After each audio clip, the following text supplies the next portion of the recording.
1인당 소득 67달러. 전쟁으로 산업시설 80% 파괴. 35년의 식민지배.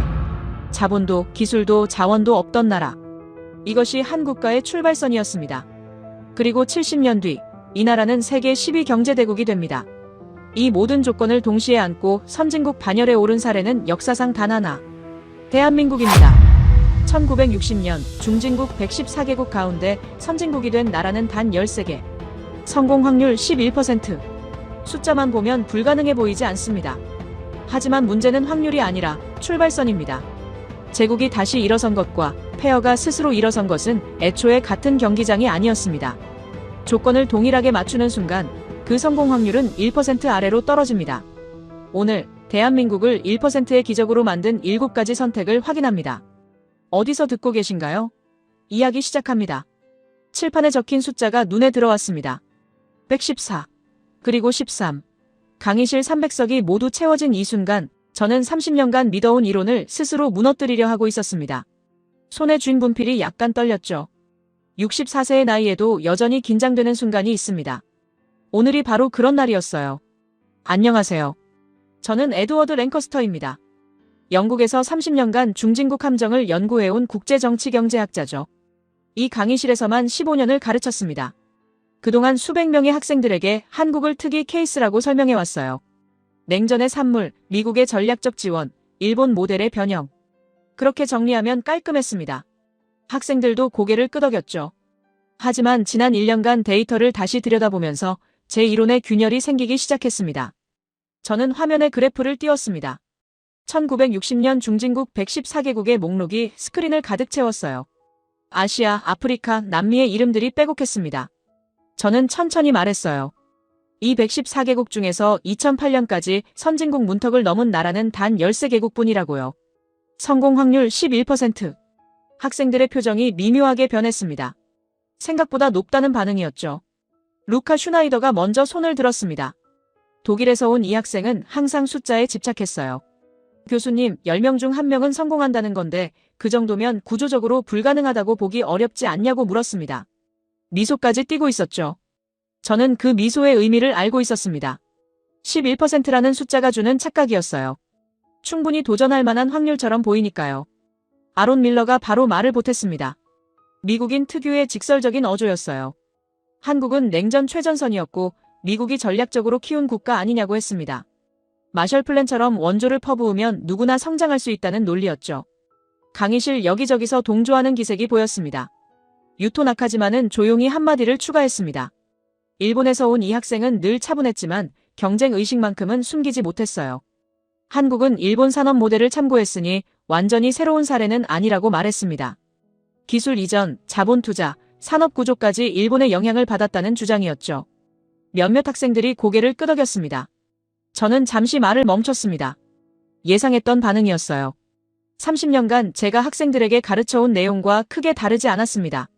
한국의 성공을 외부 요인으로 설명하는 방식. 깔끔하고 논리적이죠. 하지만 이제 그 논리를 깨야 했습니다. 저는 질문을 던졌습니다. 이 13개국 중에서 전쟁 직후 1인당 GDP가 100달러도 안 됐던 나라가 어디냐고요. 강의실이 조용해졌습니다. 학생들이 스크린의 국기 목록을 훑어보기 시작했어요. 대만, 싱가포르, 홍콩의 이름이 보였지만 아무도 확신하지 못했습니다. 저는 두 번째 질문을 이었습니다. 식민지였던 나라는 어디냐고요. 이번엔 몇몇 손이 올라갔습니다. 싱가포르, 홍콩이라는 답이 나왔죠. 맞는 답이었어요. 하지만 저는 고개를 저었습니다. 그 도시국가들은 제국의 무역 거점이었다고 설명했습니다. 식민지였지만 산업 기반은 이미 갖춰져 있었다고요. 세 번째 질문이 나갔습니다. 자원도 없고 산업 기반도 없던 나라는 어디냐고요. 이번엔 아무도 답하지 못했습니다. 학생들의 표정에서 자신감이 사라지기 시작했어요. 루카의 미소도 굳어졌습니다. 저는 칠판으로 돌아섰습니다. 분필을 들고 천천히 적기 시작했어요. 나머지 12개국은 대부분 이미 산업 기반을 갖고 있었다고요. 제국이었거나 제국의 중심부였던 나라들이라고 설명했습니다. 스페인, 포르투갈, 그리스는 과거 제국이었죠. 아일랜드는 영국 옆에서 산업화의 혜택을 받았습니다. 대만과 싱가포르는 무역 거점으로 기능했어요. 그리고 저는 마지막 문장을 적었습니다. 식민지였다가 전쟁으로 국토 80%가 폐허가 된 상태에서 선진국이 된 나라는 단 하나라고요. 대한민국이라는 세 글자를 또박또박 적었습니다. 강의실의 공기가 달라지는 게 느껴졌습니다. 학생들이 자세를 고쳐 앉았어요. 아론의 직설적인 표정도, 유토의 차분한 눈빛도, 루카의 냉소도 모두 변했습니다. 저는 칠판 아래에 새로운 문장을 추가했어요. 12개 기축국 더하기 1개 페어국이라고요. 저는 학생들을 천천히 둘러봤습니다. 이걸 같은 11%로 계산하는 건 통계적 오류라고 말했어요. 야구에서 메이저리거와 고교 선수의 홈런 확률을 같은 범주로 묶는 것과 다르지 않다고 설명했습니다. 조건이 완전히 다른 집단을 하나의 성공률로 표현하면 본질이 왜곡된다고요. 저는 새로운 숫자를 칠판에 적었습니다. 한국의 실질 성공 확률은 1% 미만이라고요. 정확히 계산하면 0.8% 정도 된다고 덧붙였습니다. 100개국이 같은 조건에서 시작한다면 한 개국도 성공하기 어렵다는 뜻이었죠. 엘레나 마르코바가 조심스럽게 손을 들었습니다. 러시아에서 온 이 학생은 구조론을 신봉했어요. 그렇다면 한국은 통계적 이상치일 뿐 아니냐고 물었습니다. 재현 불가능한 우연이라는 의미였죠. 저는 고개를 저었습니다. 우연이 70년간 지속될 수는 없다고 답했어요. 저는 책상에 기대어 학생들을 바라봤습니다. 30년간 제가 놓쳤던 것이 무엇인지 이제 알게 됐다고 말했습니다. 저는 한국을 냉전의 산물로, 미국의 작품으로, 일본의 모방으로 설명하면서 정작 가장 중요한 걸 보지 못했다고요. 바로 0.8%의 확률을 뚫어낸 그 힘의 정체였습니다.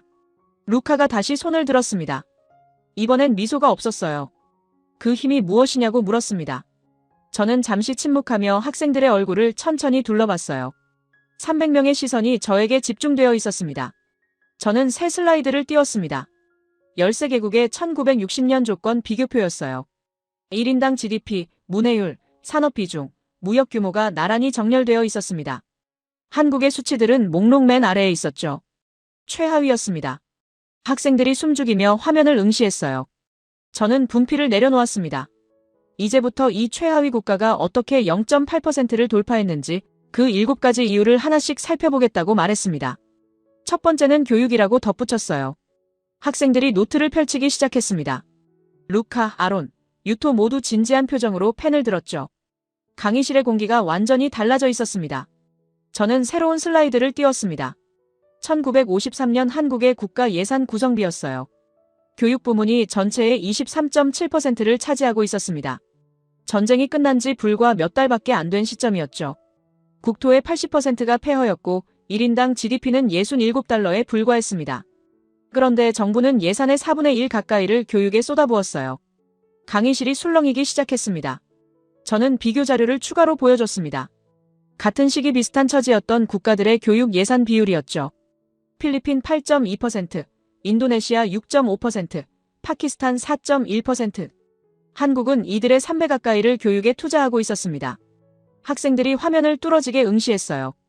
아론 밀러가 즉시 손을 들었습니다. 예상했던 반응이었죠. 미국 원조금 덕분 아니냐고 물었습니다.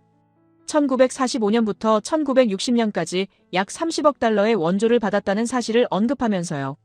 루카 슈나이더가 거들었습니다. 돈이 있으면 학교 짓는 건 당연한 선택 아니냐고요. 강의실 여기저기서 고개를 끄덕이는 학생들이 보였습니다. 저는 잠시 침묵했습니다. 이 지점이 핵심이었어요. 저는 새로운 데이터를 띄웠습니다. 1950년대 원조를 받은 20개국의 원조금 사용 내역이었습니다. 화면에 막대 그래프가 나타났어요. 대부분의 나라에서 원조금의 60% 이상이 식량과 즉각적 소비재 구매에 쓰였습니다. 교육에 투입된 비율은 평균 5% 미만이었죠. 저는 학생들을 천천히 둘러봤습니다. 많은 나라가 원조를 소비해 썼다고 말했어요. 당장 먹고 살기 위해서였습니다. 배고픈 국민 앞에서 학교를 짓는다는 건 정치적으로도 위험한 결정이었으니까요. 합리적인 선택이었죠. 하지만 한국은 학교를 지었습니다. 아론의 표정이 굳어졌어요. 저는 구체적인 사례를 제시했습니다. 1950년대 후반 한국 정부가 미국 잉여 농산물 원조를 받았을 때의 일이었어요. 곡물을 시장에 팔아서 생긴 자금, 그걸 학교 건설에 투입했습니다. 전국의 초등학교 2,300개를 신축했죠. 학부모들이 직접 노동력을 제공하는 조건으로 진행된 프로젝트였습니다. 엘레나 마르코바가 손을 들었습니다. 그렇다면 식량 부족 문제는 어떻게 해결했느냐고요. 저는 솔직하게 답했습니다. 해결하지 못했다고요. 1950년대 한국은 만성적인 식량 부족에 시달렸습니다. 보리고개라는 말이 있을 정도였어요. 봄이 되면 먹을 게 떨어져서 굶주리는 사람들이 속출했습니다. 저는 칠판에 2개의 선택지를 적었습니다.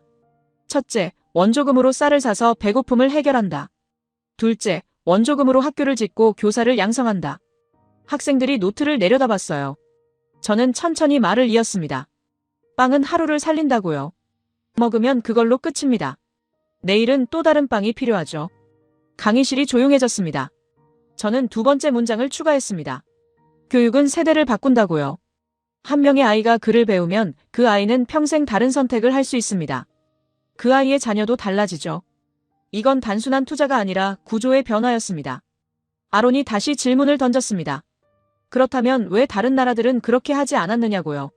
저는 잠시 생각했습니다. 이 질문이 핵심이었어요. 저는 답했습니다. 정치적으로 감당하기 어려웠기 때문이라고요. 배고픈 국민에게 학교를 짓는다고 설명하는 건 거의 불가능한 일이었습니다.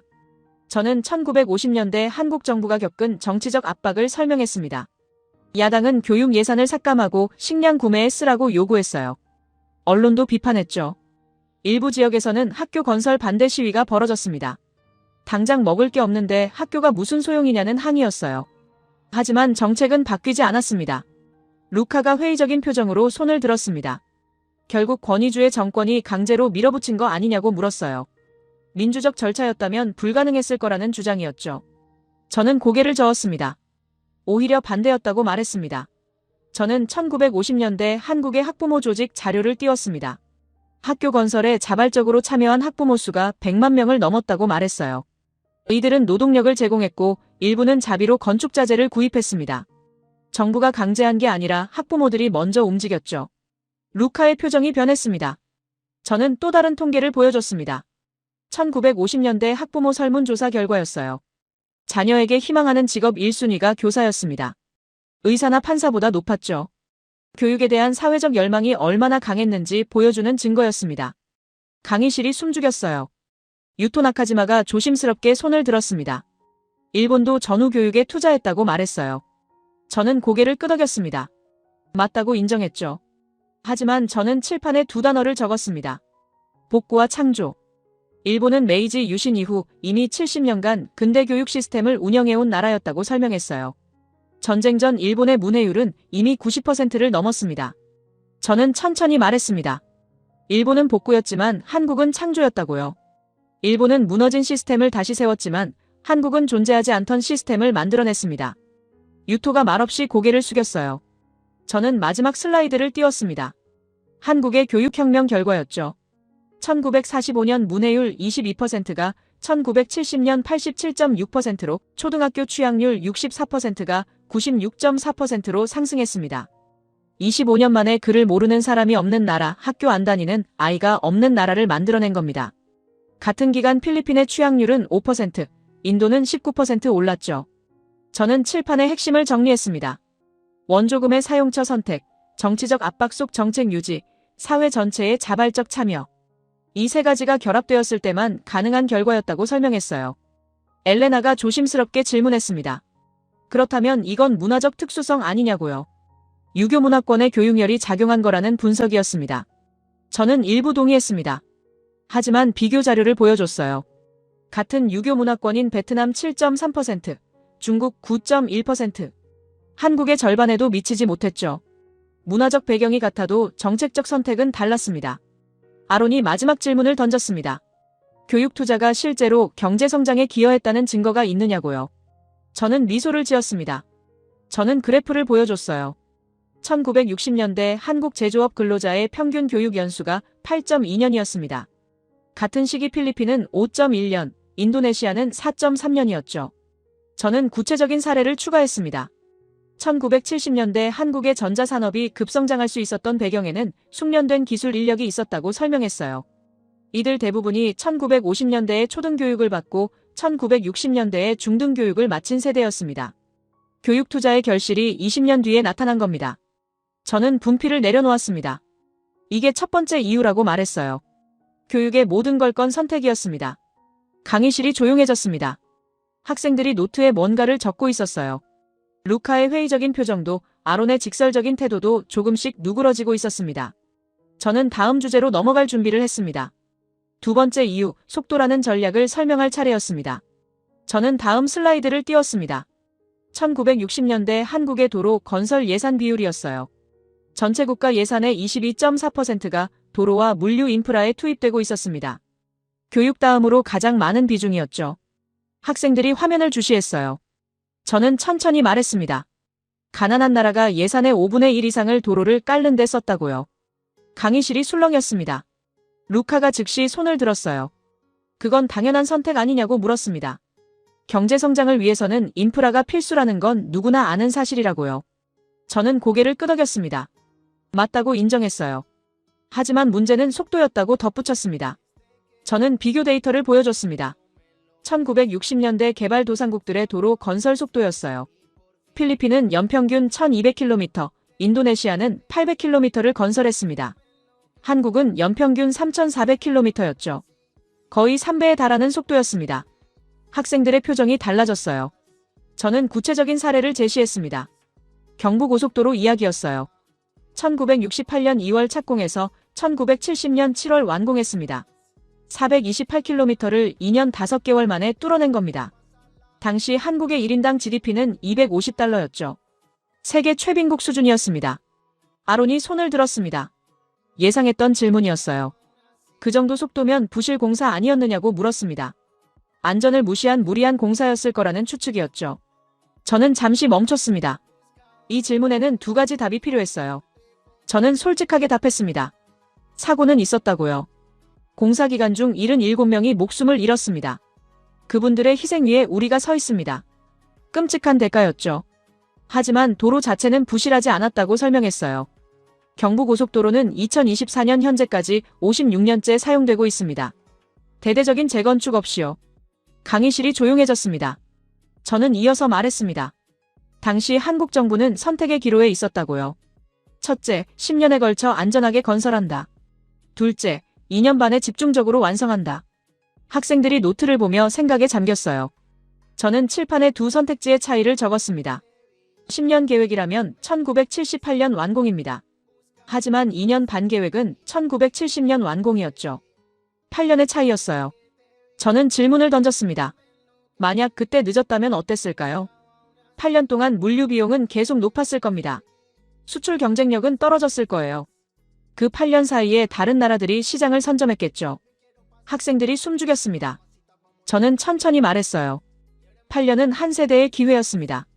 유토 나카지마가 손을 들었습니다. 일본은 이미 그 모델을 갖고 있었다고 말했어요. 1964년 도쿄올림픽 전에 도메이 고속도로를 완성했죠. 한국은 일본 경험을 참고한 모방 전략 아니냐는 주장이었습니다. 강의실 여기저기서 동조하는 기색이 보였어요. 저는 잠시 침묵했습니다. 이 부분이 핵심이었거든요. 저는 새로운 데이터를 띄웠습니다. 일본과 한국의 고속도로 건설 당시 경제 상황 비교였어요. 1964년 일본의 1인당 GDP는 900달러였습니다. 1968년 한국은 250달러였죠. 일본이 3.6배 높았습니다. 하지만 더 중요한 건 다른 수치였어요. 저는 설명을 이었습니다. 일본은 메이지 유신 이후 100년간 축적한 자본이 있었다고요. 국채 시장도 성숙했고 건설 기술도 이미 확보된 상태였습니다. 반면 한국은 어땠을까요? 외화 보유고가 1억 달러에 불과했습니다. 기술은 전무했죠. 저는 칠판에 두 단어를 적었습니다. 축적과 도박. 일본은 축적된 자본으로 고속도로를 건설했습니다. 한국은 없는 돈으로 빚을 내서 지었죠. 저는 천천히 말했어요. 일본은 축적 자본이 있었습니다. 한국은 없었습니다. 이건 모방이 아니었어요. 전 재산을 건 도박이었습니다. 학생들이 숨죽였습니다. 루카가 회의적인 표정으로 질문했습니다. 그렇다면 어떻게 자금을 조달했느냐고요? 저는 구체적인 수치를 보여줬어요. 경부고속도로 건설 비용 429억 원 중 절반 이상이 외채였습니다. 주로 일본과 서독에서 빌린 돈이었죠. 상환기간 15년, 이자율 연 6.5%였습니다. 저는 설명을 이었습니다. 당시 한국의 외채 상환 능력을 국제신용평가사들은 매우 낮게 봤다고요. 디폴트 위험이 높다는 평가였습니다. 하지만 한국은 빚을 냈어요. 실패하면 국가부도였습니다. 성공하면 미래였죠. 학생들이 숨죽이며 화면을 응시했습니다. 아론이 다시 손을 들었습니다. 그렇다면 결과적으로 성공했으니 도박이 맞았다는 건데 이건 단지 운이 좋았던 거 아니냐고 물었어요. 합리적인 질문이었습니다. 저는 고개를 저었죠. 운이 아니라 계산이었다고 답했습니다. 저는 1970년대 한국의 수출 데이터를 보여줬습니다. 경부고속도로 완공 직후 수출이 급증하기 시작했어요. 1970년 8억 달러에서 1975년 50억 달러로 6배 이상 증가했습니다. 물류 비용이 30% 감소했고 운송 시간은 절반으로 줄었죠. 고속도로가 수출 경쟁력을 직접적으로 높인 겁니다. 저는 추가 설명을 했습니다. 속도가 전략이었다고요. 느리게 성장하면 다른 나라들이 먼저 시장을 점유합니다. 한국은 시간이 없었어요. 빠르게 인프라를 깔고 빠르게 생산하고 빠르게 수출해야 했습니다. 늦으면 기회가 사라지는 구조였죠. 엘레나가 조심스럽게 질문했습니다. 그렇다면 다른 개발도상국들은 왜 같은 선택을 하지 않았느냐고요. 저는 잠시 생각했습니다. 이게 핵심 질문이었어요. 저는 답했습니다. 위험이 너무 컸기 때문이라고요. 저는 비교 사례를 제시했습니다. 1960년대 필리핀도 고속도로 건설 계획을 세웠다고 말했어요. 하지만 외채 리스크를 우려해서 천천히 진행했습니다. 결과적으로 완공은 1980년이었죠. 그 사이 한국은 이미 수출 강국이 되어 있었습니다. 속도 차이가 결과의 차이를 만들었어요. 저는 칠판의 핵심을 정리했습니다. 속도의 세 가지 의미였어요. 첫째, 기회의 창은 짧다. 둘째, 늦으면 시장을 잃는다. 셋째, 위험을 감수해야 기회를 잡는다. 학생들이 노트에 받아 적기 시작했습니다. 유토가 마지막 질문을 던졌습니다. 그렇다면 속도 전략 자체는 일본도 썼던 방식 아니냐고요. 저는 고개를 저었습니다. 일본은 준비된 질주였지만 우리는 살기 위한 발버둥이었다고 답했어요. 강의실이 조용해졌습니다. 저는 마지막 슬라이드를 띄웠습니다. 1960년부터 1980년까지 한국의 도로 총연장 증가 그래프였어요. 1960년 2만 킬로미터에서 1980년 5만 6천 킬로미터로 증가했습니다. 20년 만에 2.8배가 늘어난 겁니다. 같은 기간 필리핀은 1.4배, 인도네시아는 1.6배 증가했죠. 저는 분필을 내려놓았습니다. 이게 두 번째 이유라고 말했어요. 속도라는 전략이었습니다. 느리게 안전하게 가는 길을 버리고 빠르게 위험하게 가는 길을 택했죠. 학생들이 노트를 덮기 시작했어요. 루카의 회의적인 표정이 사라지고 있었습니다. 저는 다음 주제를 예고했습니다. 세 번째 이유는 철이라고 말했어요. 배상금 성격의 자금을 어디에 썼느냐의 문제였습니다. 학생들이 다시 노트를 폈습니다. 강의실의 긴장감이 계속 이어지고 있었어요. 저는 새로운 슬라이드를 띄웠습니다. 1965년 한일협정 자금 사용 내역이었어요. 총 8억 달러 규모의 자금 중 3억 달러가 포항종합제철 건설에 투입됐습니다. 당시 한국 국가 예산의 절반에 해당하는 금액이었죠. 학생들이 화면의 숫자를 확인했어요. 저는 설명을 이었습니다. 이 돈은 청구권 자금이었다고 말했어요. 일본 식민 지배에 대한 배상 성격이었습니다. 국민들은 이 돈으로 전쟁 피해자를 보상하고 복지를 확충하길 원했죠. 하지만 정부는 제철소를 지었습니다. 강의실이 술렁이기 시작했어요. 루카 슈나이더가 즉시 손을 들었습니다. 그 돈은 복지에 쓰는 게 합리적이었다고 말했어요. 전쟁 피해자들이 여전히 가난에 시달리고 있었는데 철강 공장을 짓는다는 건 우선순위가 잘못됐다는 주장이었습니다. 아론 밀러가 고개를 끄덕였어요. 단기적 필요를 무시한 결정 아니냐고 거들었습니다. 저는 잠시 침묵했습니다. 학생들의 지적이 틀린 건 아니었어요. 저는 당시 한국의 상황을 보여줬습니다. 1960년대 중반 한국은 철강 전량을 수입하고 있었다고 설명했죠. 건설용 철근, 조선용 강판, 자동차 부품까지 모두 외국산이었습니다. 외화가 철강 수입으로 빠져나가고 있었어요. 저는 구체적인 수치를 제시했습니다. 1965년 한국의 철강 수입액은 6천만 달러였다고 말했어요. 수출액의 12%에 해당하는 금액이었습니다. 수출로 번 돈의 10분의 1 이상이 철을 사는 데 쓰였죠. 이 구조가 계속되면 아무리 수출해도 외화가 쌓이지 않았습니다. 엘레나 마르코바가 조심스럽게 질문했습니다. 그렇다면 작은 규모로 시작해서 점진적으로 확대하는 방법은 없었느냐고요. 위험을 분산시키는 게 현명한 선택 아니었냐는 의견이었습니다. 강의실 여기저기서 동조하는 모습이 보였어요. 저는 고개를 저었습니다. 철강 산업은 규모의 경제가 핵심이라고 설명했어요.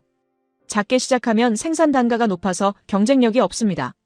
수입 철강보다 비싸면 아무도 사지 않죠. 처음부터 대규모로 지어야 단가를 낮출 수 있었습니다. 반쯤 짓는다는 선택지는 애초에 없었어요. 저는 포항제철 건설 규모를 보여줬습니다. 연산 103만 톤 규모로 시작했다고 말했죠. 당시 한국 철강 수요의 2배가 넘는 규모였습니다. 학생들이 놀란 표정을 지었어요. 저는 설명을 이었습니다. 수요보다 많이 생산해서 수출까지 해야 채산성이 맞았다고요. 애초부터 국내 시장만 보고 지은 게 아니었습니다. 아론이 다시 손을 들었습니다. 그렇다면 기술은 어디서 확보했느냐고 물었어요. 당시 한국에는 제철소를 운영한 경험이 전무했다는 사실을 언급하면서요. 합리적인 의문이었습니다. 저는 솔직하게 답했죠. 세계은행이 거절했다고요. 저는 당시 상황을 설명했습니다. 한국 정부는 세계은행에 포항제철 건설 차관을 신청했다고 말했어요. 하지만 세계은행은 거절했습니다. 기술도 없고 경험도 없는 나라가 대규모 제철소를 운영할 수 없다는 판단이었죠. 경제성이 없다는 평가였습니다. 강의실이 조용해졌어요. 루카가 회의적인 표정으로 물었습니다. 그렇다면 어떻게 건설했느냐고요? 저는 답했습니다.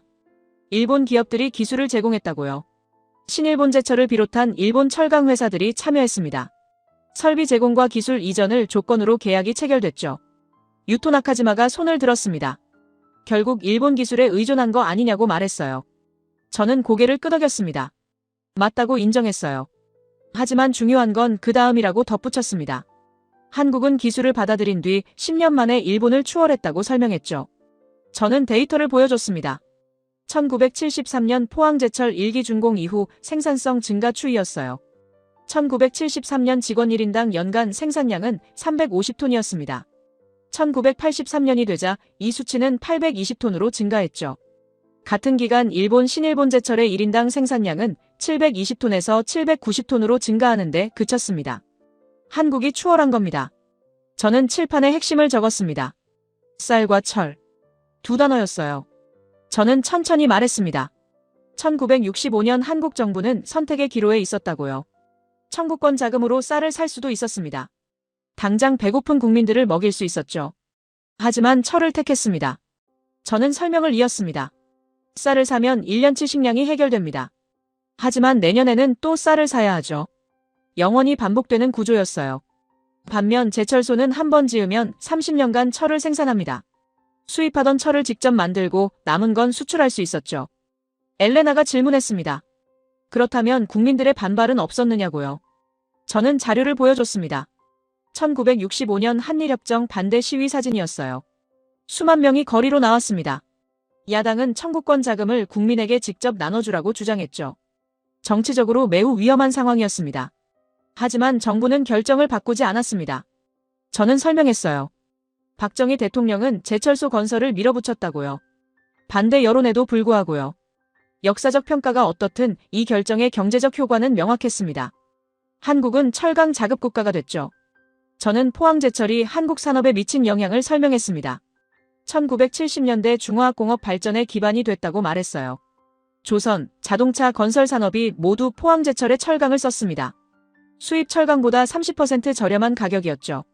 한국 제품의 가격 경쟁력이 높아졌습니다. 아론이 마지막 질문을 던졌습니다. 다른 나라들은 왜 같은 선택을 하지 않았느냐고요. 저는 답했습니다. 위험이 너무 컸기 때문이라고요. 제철소는 초기 투자 비용이 막대하고 회수 기간도 깁니다. 실패하면 국가 재정이 무너질 수 있었죠. 저는 비교 사례를 제시했습니다. 인도네시아도 1970년대 제철소 건설을 추진했다고 말했어요. 하지만 규모를 축소했습니다. 연산 30만 톤 수준이었죠. 한국의 3분의 1 규모였습니다. 결과는 어땠을까요? 생산 단가가 높아서 경쟁력이 없었어요. 결국 수입 철강에 밀려 적자를 면치 못했습니다. 저는 칠판의 핵심을 정리했습니다. 먹을 것과 만드는 힘. 한국은 먹을 것을 포기하고 만드는 힘을 택했다고 말했어요. 단기적 필요를 버리고 장기적 구조를 택한 겁니다. 학생들이 노트에 받아 적기 시작했습니다. 저는 마지막 데이터를 보여줬습니다. 1973년부터 1990년까지 한국의 철강 생산량 증가 추이였어요. 1973년 103만 톤에서 1990년 2300만 톤으로 증가했습니다. 22배가 늘어난 겁니다. 같은 기간 세계 철강 생산 순위에서 한국은 27위에서 6위로 올라섰죠. 저는 분필을 내려놓았습니다. 이게 세 번째 이유라고 말했어요. 철을 택한 결정이었습니다. 배고픔을 참으면서 산업의 뼈대를 만든 선택이었죠. 루카의 회의적인 표정이 진지하게 변해 있었습니다. 아론도 고개를 끄덕이고 있었어요. 저는 다음 주제를 예고했습니다. 네 번째 이유는 반도체라고 말했어요. 일본보다 4년 뒤처진 상태에서 10년 만에 추월한 이야기였습니다. 학생들이 자세를 고쳐 앉았습니다. 강의실의 긴장감이 더욱 높아지고 있었어요. 새로운 슬라이드에는 1983년 삼성전자의 64K D램 개발 발표 기사였어요. 일본이 같은 제품을 출시한 게 1979년이었습니다. 4년 차이였죠. 학생들이 화면을 주시했어요. 저는 질문을 던졌습니다. 4년 뒤처진 후발주자가 어떻게 선두를 따라잡을 수 있을까요? 강의실이 조용했습니다. 저는 다음 슬라이드로 넘어갔어요. 1992년 세계 D램 시장 점유율 그래프였습니다. 삼성전자 1위, 한국 기업들이 전체 시장의 43%를 차지하고 있었죠. 일본은 38%로 밀려나 있었습니다. 9년 만에 역전된 겁니다. 학생들의 표정이 놀라움으로 변했어요. 유토 나카지마가 즉시 손을 들었습니다. 예상했던 반응이었죠. 여전히 일본 장비 의존도가 높지 않느냐고 물었습니다.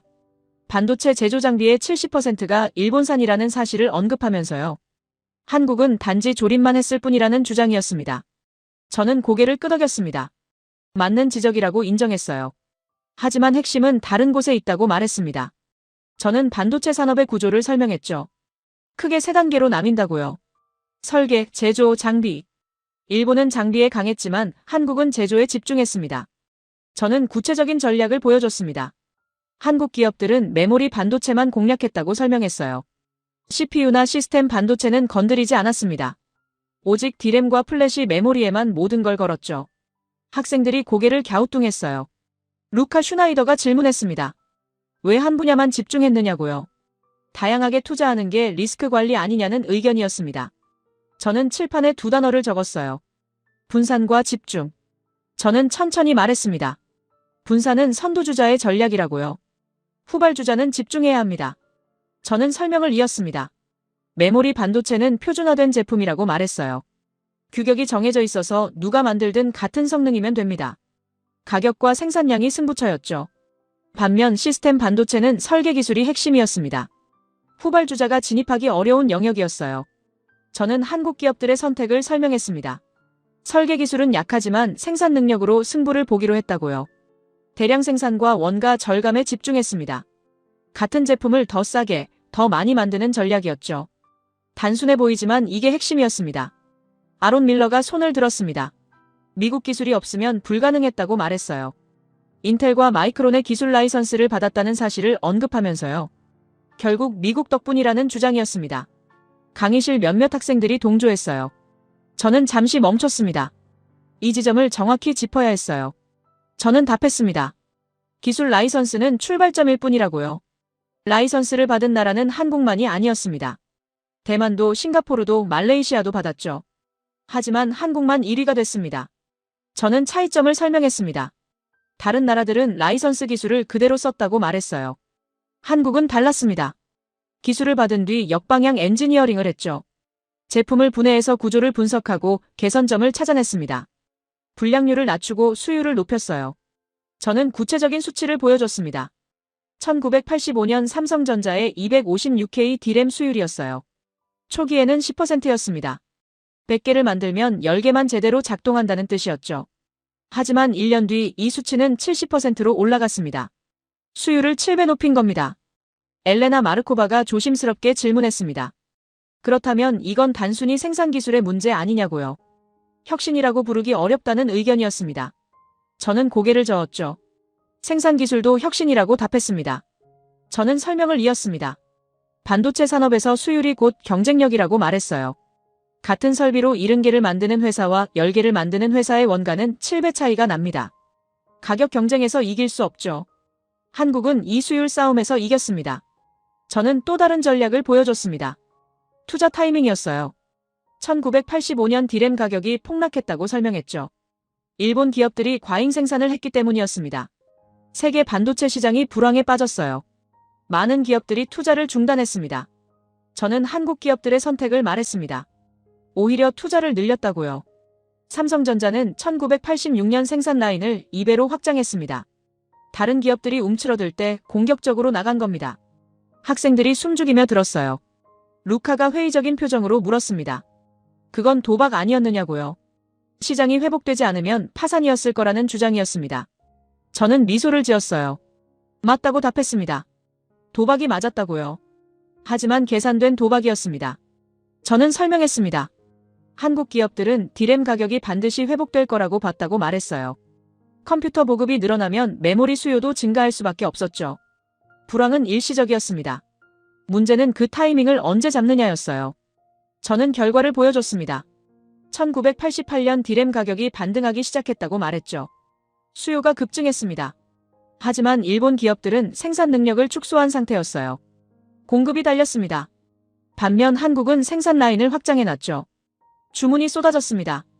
저는 시장 점유율 변화를 보여줬습니다. 1988년부터 1992년까지 한국 기업들의 점유율이 급상승했다고 설명했어요. 삼성은 1위가 됐고 LG와 현대도 상위권에 들어갔습니다. 일본은 밀려났죠. 불황기 투자가 승부를 결정한 겁니다. 유토가 마지막 질문을 던졌습니다. 그렇다면 한국은 단지 운이 좋았던 거 아니냐고요. 시장 타이밍을 잘 맞춘 것뿐이라는 의견이었습니다. 저는 고개를 저었어요. 운이 아니라 준비라고 답했습니다. 저는 비교 사례를 제시했습니다. 같은 시기 대만 기업들도 불황기 투자를 시도했다고 말했어요. 하지만 수율 기술이 없었습니다. 생산량을 늘려도 불량률이 높아서 손실만 컸죠. 결국 철수했습니다. 투자만으로는 부족했어요. 생산 기술이 뒷받침돼야 했습니다. 저는 칠판의 핵심을 정리했습니다. 집중, 수율, 타이밍. 세 가지였어요. 저는 설명했습니다. 한국은 한 분야에 집중하고 생산 기술을 극대화하고 불황기에 투자했다고요. 이 세 가지가 결합되면서 추월이 가능했습니다. 저는 마지막 데이터를 보여줬습니다. 1992년부터 2024년까지 세계 메모리 반도체 시장 1위 기업이었어요. 삼성전자가 32년간 1위를 유지하고 있었습니다. 4년 뒤처진 후발주자가 30년 넘게 선두를 지키고 있는 겁니다. 학생들이 화면을 응시했어요.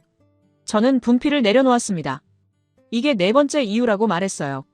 반도체였습니다. 뒤처진 상태를 인정하고 이길 수 있는 한 가지만 공략한 전략이었죠.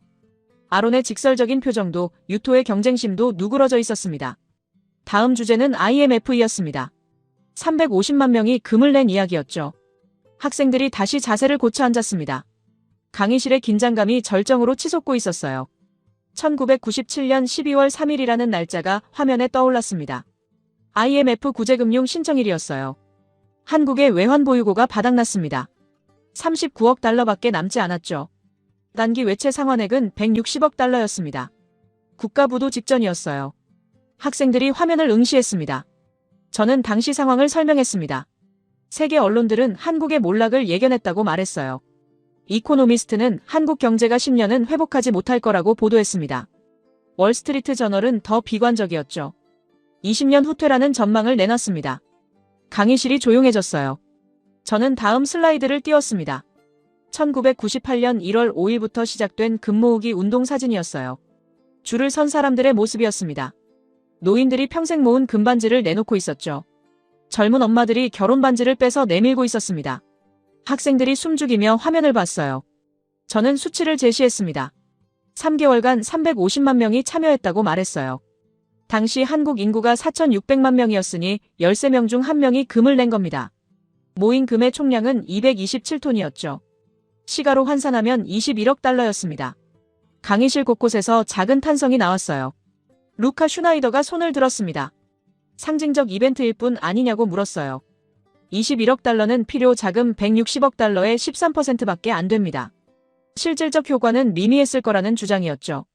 엘레나 마르코바가 고개를 끄덕였습니다. 정서적 위안에 불과하다는 반응이었어요. 저는 잠시 침묵했습니다. 이 질문이 핵심이었거든요. 저는 반문했습니다. 금 모으기의 목적이 무엇이었을까요? 학생들이 당황한 표정을 지었어요. 저는 답했습니다. 외화 확보가 아니었다고요. 신뢰 회복이었습니다.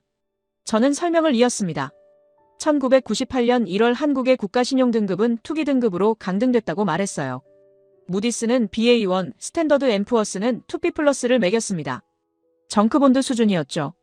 이 등급에서는 외국 자본이 들어오지 않습니다. 투자자들이 믿지 않으니까요. 저는 금 모으기 운동이 국제 언론에 어떻게 보도됐는지 보여줬습니다. 뉴욕타임스는 일면에 실었다고 말했어요. 할머니가 금반지를 내놓는 사진과 함께요. 투피플러스시는 특집 다큐멘터리를 만들었습니다. 이 나라 국민들은 뭔가 다르다는 논조였죠. 아론 밀러가 질문했습니다. 그렇다면 실제로 신용등급이 회복됐느냐고요? 저는 데이터를 보여줬습니다. 1999년 12월 한국의 신용등급이 투자등급으로 복귀했다고 말했어요. 2년도 안 걸렸습니다. 같은 시기 위기를 겪은 태국은 3년 반, 인도네시아는 5년이 걸렸죠. 저는 구체적인 비교를 제시했습니다. 태국 정부도 국민 참여 캠페인을 시도했다고 설명했어요. 하지만 참여율이 2%에 그쳤습니다. 인도네시아는 아예 시도조차 하지 못했죠. 사회적 혼란이 너무 컸습니다. 반면 한국은 13%가 자발적으로 참여했어요. 유토 나카지마가 조심스럽게 손을 들었습니다. 그래도 결국 IMF 구제금융 덕분 아니냐고 물었어요. 금모으기는 부차적 요인이라는 주장이었습니다. 저는 고개를 저었죠. IMF 자금은 필수 조건이었지만 충분 조건은 아니었다고 답했습니다. 저는 비교 사례를 보여줬습니다. 아르헨티나 이야기였어요. 1998년 아르헨티나도 IMF 구제금융을 받았다고 말했습니다. 한국보다 2배 많은 금액이었죠. 하지만 회복하지 못했습니다. 2001년 다시 디폴트가 났어요. IMF 자금만으로는 부족했습니다.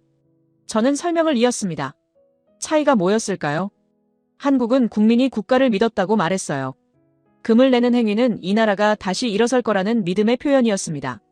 반면 아르헨티나는 국민이 정부를 불신했죠. 예금을 인출하고 달러로 바꿔서 해외로 빼돌렸습니다. 저는 칠판에 두 단어를 적었습니다. 신뢰와 불신. 한국은 위기 때 돈이 국가로 모였고 아르헨티나는 국가에서 빠져나갔다고 설명했어요.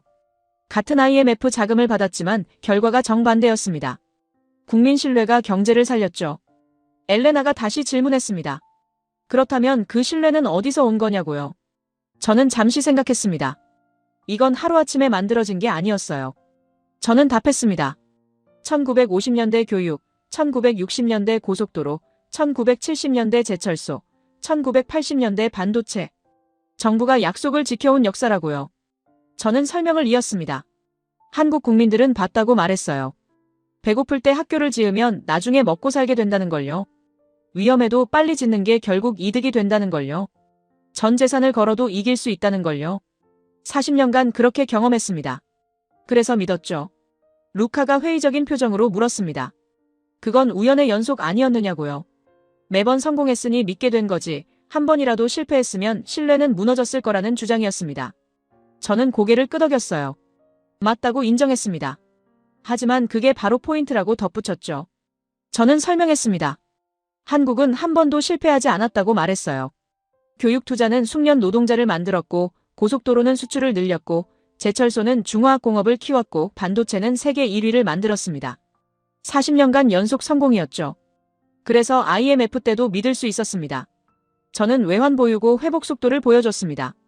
1997년 39억 달러에서 2000년 960억 달러로 증가했다고 말했어요. 3년 만에 24배가 늘어난 겁니다. 세계 금융위기 회복 사례 중 가장 빠른 속도였죠. IMF는 한국을 모범 사례로 분류했습니다. 저는 또 다른 지표를 제시했습니다. 실업률 회복 속도였어요. 1998년 8.6%까지 치솟았던 실업률이 2000년 3.4%로 떨어졌습니다. 2년 만이었죠. 태국은 4년, 인도네시아는 7년이 걸렸습니다. 한국의 회복 속도는 압도적이었어요. 아론이 마지막 질문을 던졌습니다. 그렇다면 금모으기 운동이 정말 결정적 역할을 했다고 볼 수 있느냐고요. 저는 미소를 지었습니다. 저는 국제통화기금의 내부 보고서를 인용했어요. 한국의 빠른 회복 요인 분석이었습니다. 보고서는 세 가지를 꼽았다고 말했습니다.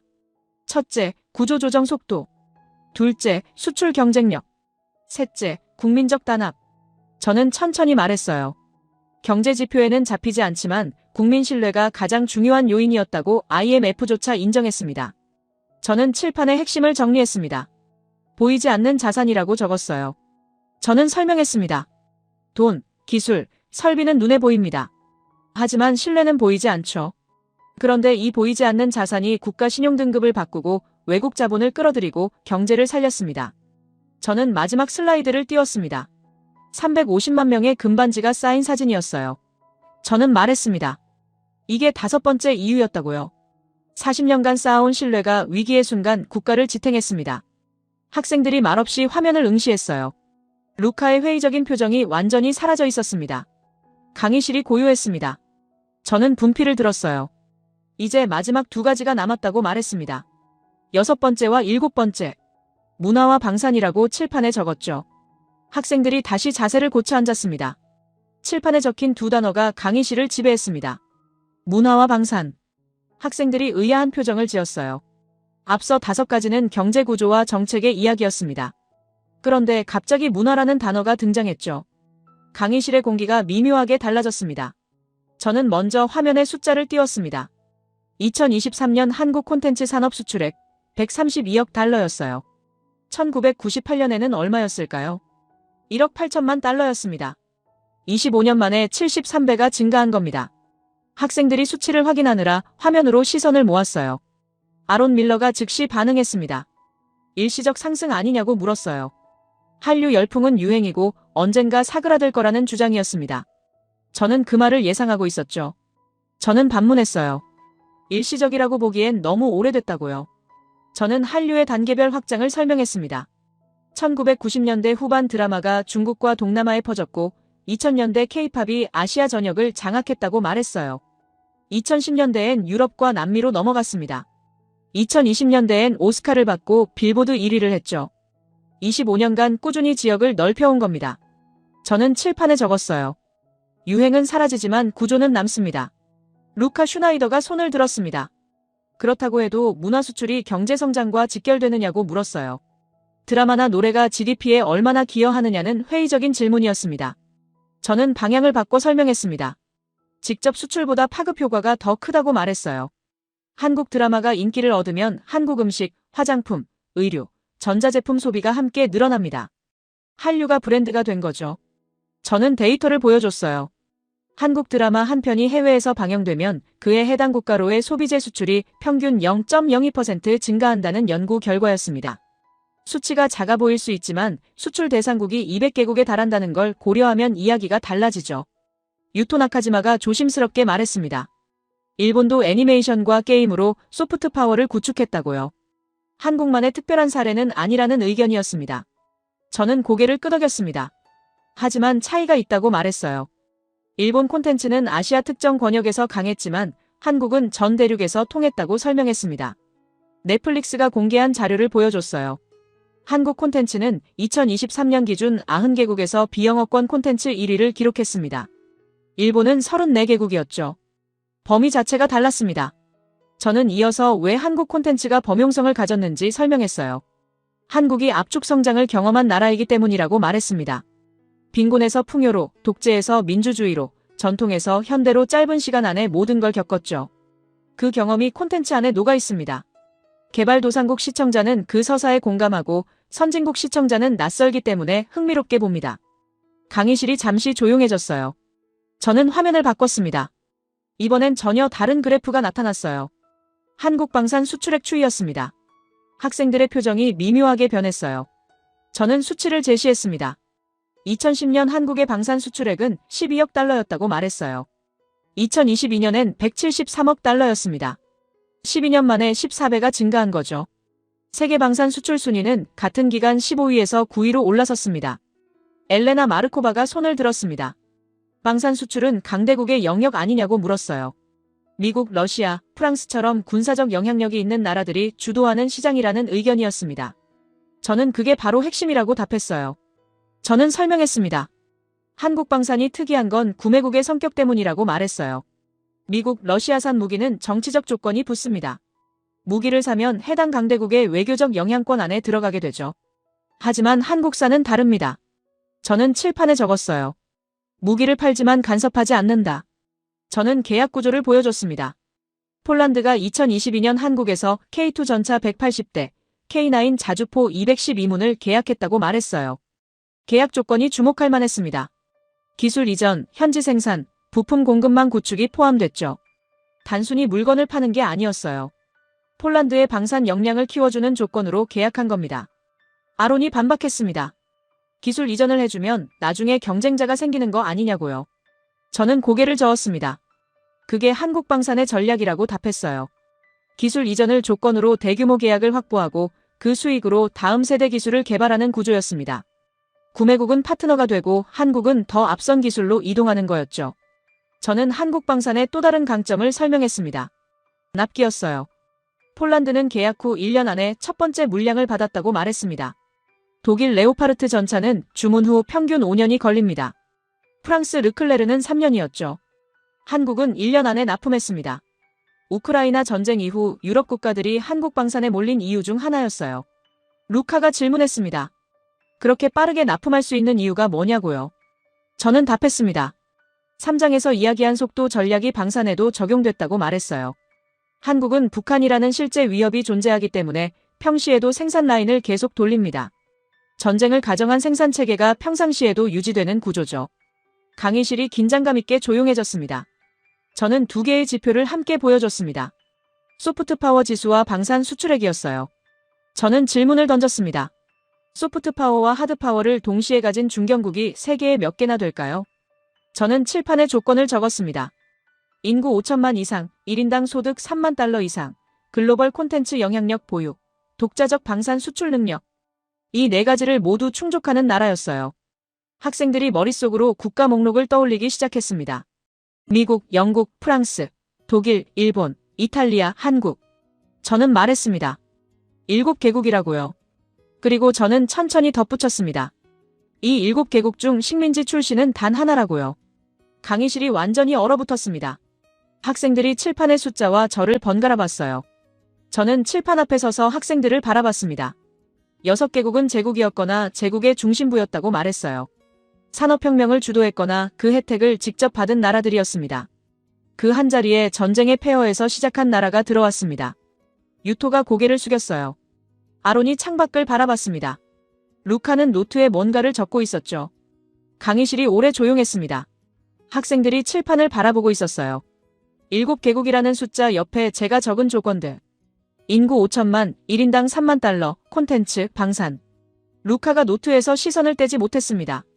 아론은 창밖을 바라보다가 천천히 고개를 돌렸어요. 유토는 손끝으로 책상을 두드리고 있었습니다. 그 침묵을 처음 깬 건 유토였습니다. 조용하지만 또렷한 목소리였어요. 그렇다면 교수님, 한국 모델은 복제 가능합니까? 강의실 전체가 그 질문으로 채워졌습니다. 저는 분필을 든 채 잠시 멈췄어요. 30년간 연구하면서 수백 번 받았던 질문이었습니다. 하지만 오늘만큼 진지하게 받은 적은 없었어요. 저는 천천히 칠판으로 돌아섰습니다. 2개의 단어를 적었어요. 정책과 결단. 저는 말했습니다. 정책은 복제 가능합니다. 교육 예산을 늘리는 건 어느 나라든 할 수 있어요. 고속도로를 짓는 것도, 제철소를 세우는 것도, 반도체에 투자하는 것도 마찬가지입니다. 이 강의에서 제가 설명한 모든 정책들은 교과서에 실려 있습니다. 개발경제학 첫 학기에 배우는 내용들이에요. 루카가 고개를 들었습니다. 그렇다면 왜 다른 나라들은 하지 않았느냐고 물었어요. 저는 고개를 끄덕였습니다. 그게 핵심이라고 답했죠. 저는 설명했습니다. 배고픈 국민 앞에서 학교를 짓겠다고 버티는 건 정책이 아니라 결단이라고요. 전 재산을 빚으로 고속도로를 뚫겠다고 감행하는 건 계획이 아니라 도박이었습니다. 세계은행이 불가능하다고 했을 때도 제철소를 밀어붙이는 건 전략이 아니라 신념이었어요. 시장이 붕괴된 순간 오히려 설비를 늘리는 건 분석이 아니라 배짱이었죠. 저는 칠판 앞에 서서 학생들을 천천히 둘러봤습니다. 정책은 누구나 배울 수 있습니다. 하지만 집단적 결단은 복제할 수 없어요. 강의실이 다시 고요해졌습니다. 저는 계속 말했어요. 한국이 한 일들은 개별적으로 보면 무모했습니다. 그런데 그 무모한 선택들이 40년간 이어졌고 국민 전체가 그 방향을 함께 밀었죠. 1950년대 학부모 100만 명이 학교 공사에 노동력을 제공했습니다. 1970년대 노동자들이 한강의 기적을 직접 만들었어요. 1990년대에는 IMF 위기에 350만 명이 금을 들고 나왔습니다. 정부가 부른 게 아니었어요. 먼저 움직였습니다. 아론이 조용히 손을 들었습니다. 이번엔 반박이 아니었어요. 그렇다면 그 결단력은 어디서 온 겁니까? 저는 처음으로 잠시 말을 잃었습니다. 이 질문에 데이터가 없었거든요. 저는 솔직하게 답했습니다. 모릅니다. 하지만 추측은 할 수 있다고요. 저는 한국이 통과한 역사를 나열했어요. 식민지배 35년, 해방 직후 혼란, 분단, 전쟁, 폐허. 저는 말했습니다. 모든 걸 잃어봤기 때문이었을 거라고요. 한번 나라까지 떨어진 사람은 다시는 그 자리로 돌아가지 않으려 합니다. 그 공포와 절박함이 집단적 에너지로 전환됐을 겁니다. 엘레나가 조심스럽게 말했습니다. 비슷한 경험을 한 나라들이 많지 않느냐고요. 아프리카, 중동, 동남아에도 식민지를 겪고 전쟁을 치른 나라들이 있습니다. 하지만 결과는 달랐죠. 저는 고개를 끄덕였어요. 그래서 1% 미만이라고 말했습니다. 저는 칠판으로 돌아섰습니다. 일장에서 제가 적었던 숫자 0.8%를 다시 가리켰어요. 저는 말했습니다. 같은 역사를 겪어도 이 길을 간 나라는 하나뿐이었다고요. 그게 바로 이 숫자가 의미하는 겁니다. 조건이 같아도 선택은 다를 수 있습니다. 한국은 그 선택을 매 분기마다, 매 10년마다, 매 세대마다 반복했습니다. 루카가 노트를 덮으며 물었습니다. 이번엔 목소리가 처음과 달랐어요. 그렇다면 교수님은 지금까지 한국을 과소평가한 겁니까? 강의실이 긴장됐습니다. 저는 잠시 침묵했어요. 그랬습니다. 저는 인정했죠. 30년간 한국을 냉전의 산물로, 미국의 전략적 작품으로, 일본 모델의 변형으로 설명해왔다고요. 데이터를 보면서도 보고 싶은 것만 봤습니다. 한국의 성공을 외부 조건으로 설명하면 이론이 깔끔했거든요. 내부의 힘을 인정하면 설명하기 어려운 변수가 생겼으니까요. 저는 학생들을 바라봤습니다. 그게 제 논문의 결함이었습니다. 통계는 구조를 설명하지만 결단은 설명하지 못합니다. 저는 30년간 구조만 봤어요. 강의실이 오래 조용했습니다. 유토가 천천히 손을 들었어요. 마지막 질문이었습니다. 한국은 11%의 일부입니까? 아니면 그 바깥입니까? 저는 칠판에 세 문장을 적었습니다. 한국은 통계를 깨버린 유일한 사례입니다. 저는 분필을 내려놓았어요. 11%는 착각이었습니다. 한국의 출발 조건을 고려하면 성공 확률은 1% 미만이었고 그 1% 안에도 한국과 같은 사례는 없었습니다. 폐허에서 시작해 7개국의 반열에 오른 나라. 정책은 배울 수 있지만 그 정책을 가능하게 만든 집단적 결단은 배울 수 없습니다. 저는 가방을 들었습니다. 강의실 300석이 모두 조용했어요. 저는 마지막으로 학생들을 한번 둘러봤습니다. 루카는 노트 위에 뭔가를 쓰다가 멈춰 있었어요. 아로는 입을 조금 벌린 채 칠판을 보고 있었습니다. 유토는 고개를 숙이고 손을 모으고 있었어요. 저는 강의실 문을 열고 복도로 나섰습니다. 런던의 겨울빛이 창문을 통해 비스듬히 들어오고 있었어요. 30년간 제가 틀렸다는 걸 인정하는 데는 오랜 시간이 걸렸습니다. 하지만 이상하게도 무겁지 않았어요. 데이터는 거짓말을 하지 않습니다. 제가 보지 못했을 뿐이었죠. 0.8%를 뚫은 나라가 있었고 그 나라는 지금도 여기 있습니다. 저는 복도를 걸으며 생각했습니다. 30년 만에 제대로 된 강의를 한 것 같다고요. 여러분 기억하십니까? 허허벌판에 말뚝을 박으며 여기가 세계 최고의 제철소가 될 것이라 말할 때 세상은 우리를 비웃었습니다. 기름 한 방울 나지 않는 나라에서 고속도로를 닫고 반도체를 만들겠다고 했을 때 모두가 미친 짓이라고 손가락질했습니다. 하지만 당신들은 그 비웃음을 실력으로 되갚아 주었습니다. 배고픔은 참아도 자식 교육만큼은 포기하지 않았던 그 지독한 교육열, 내 집보다 나라의 부도를 먼저 걱정하며 장롱 속 금반지를 꺼내 들었던 그 눈물겨운 애국심. 그것은 전 세계 어떤 경제학 교과서에도 기록되지 않은 오직 대한민국만이 가진 단적 결단이었습니다. 영국 교수가 고백했듯 우리는 11%의 확률에 속한 나라가 아닙니다. 우리는 1%도 되지 않는 절망 속에서 스스로 길을 내고 통계라는 벽을 부수고 나온 유일한 민족입니다. 이제 우리는 전 세계 7대 강국 3050클럽의 당당한 일원입니다. 누군가는 이것을 운이라 부르고 누군가는 기적이라 말하지만 우리는 알고 있습니다. 이 기적의 진짜 이름은 바로 당신의 인생이었다는 것을요. 당신이 허리띠를 졸라매며 지켜낸 이 나라는 이제 전 세계가 우러러보는 선망의 대상이 되었습니다.